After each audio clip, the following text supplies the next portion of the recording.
Ang pananampalataya ay bunga ng pakikinig at ang pakikinig naman ay bunga ng pangangaral tungkol kay Kristo. Ika-6 na kabanata ng Mateo. Katuruan tungkol sa paglilimos. Pag-ingatan ninyong hindi pakitang tao ang pagtupad ninyo sa inyong mga tungkulin sa Diyos. Kapag ganyan ang ginawa ninyo, wala kayong matatamong gantimpala buhat sa inyong Amang na nasa langit. Kaya nga, kapag nagbibigay ka ng limos, huwag mo nang ipag-ingay pa gaya ng ginagawa ng mga mapagkunwari sa mga sinagoga at sa mga lansangan upang sila'y purihin ng mga tao. Tandaan ninyo, tinanggap na nila ang kanilang gantimpala. Sa halip, kapag nagbibigay ka ng limos, huwag mo nang ipaalam ito, maging sa matalik mong kaibigan.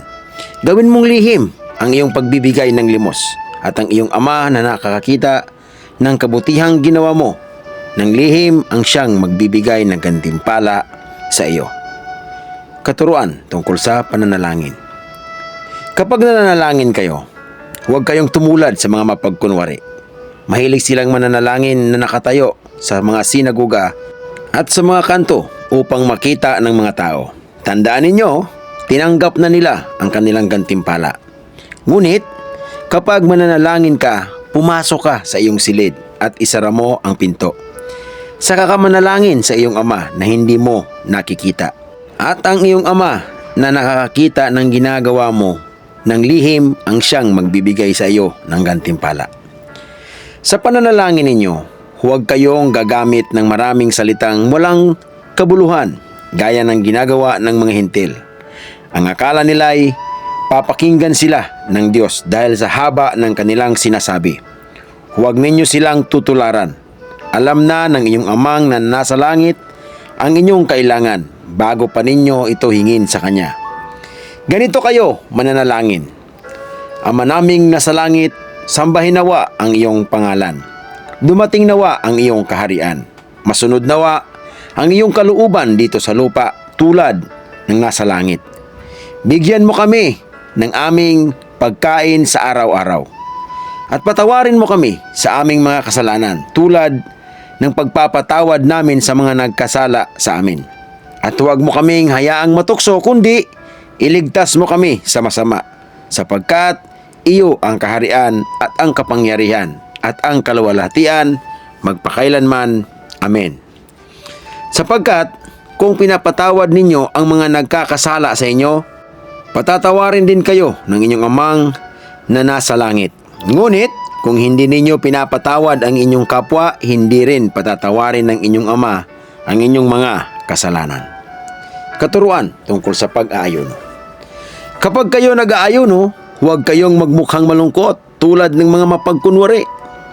Hindi sila nag-aayos ng sarili upang mapansin ng mga tao na sila'y nag-aayuno. Tandaan ninyo, tinanggap na nila ang kanilang gantimpala. Sa halip, kapag nag-aayuno ka, maghilamos ka. Lagyan mo ng langis at ayusin mo ang iyong buhok upang huwag mapansin ng mga tao na ikaw ay nag-aayuno. Ang iyong Ama na hindi mo nakikita ang tanging makakaalam nito.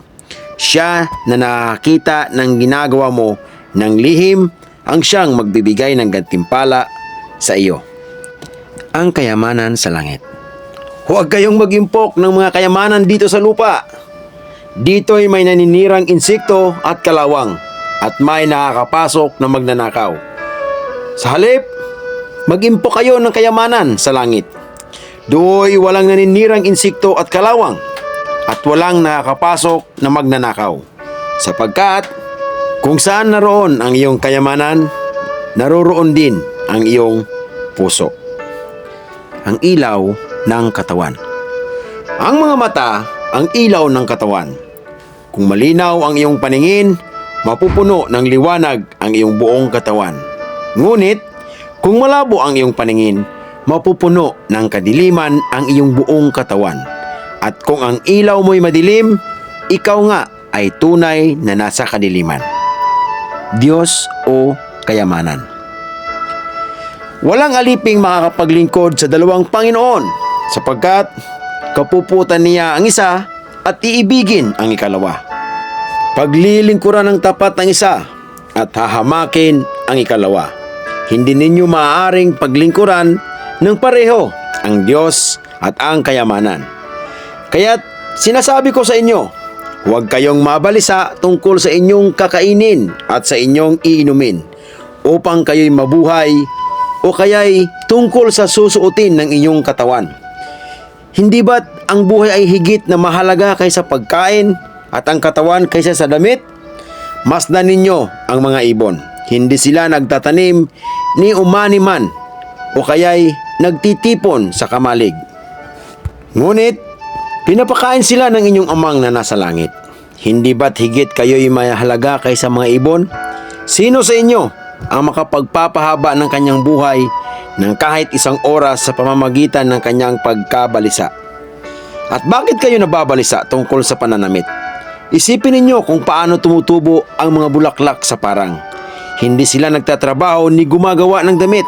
Ngunit, sinasabi ko sa inyo, kahit si Solomon sa kanyang karangyaan ay hindi nakapagdamit ng singganda ng isa sa mga bulaklak na ito. Kung dinadamitan ng Diyos ang damo sa parang, nabuhay ngayon at kinabukasan ay ginagatong sa kalan, kayo pa kaya? Kailiit ng inyong pananampalataya sa Kanya. Kaya't huwag kayong mag-alala na baka kayo kapusin sa pagkain, inumin o damit. Hindi ba't ang mga hintil ang nababahala tungkol sa mga bagay na ito? Alam ng inyong Ama na nasa langit na kailangan ninyo ang lahat ng ito. Ngunit, higit sa lahat, ay bigyang halaga ninyo ang kaharian ng Diyos at ang pamumuhay ng ayon sa kanyang kalooban at ibibigay niya sa inyo ang lahat ng mga bagay na ito.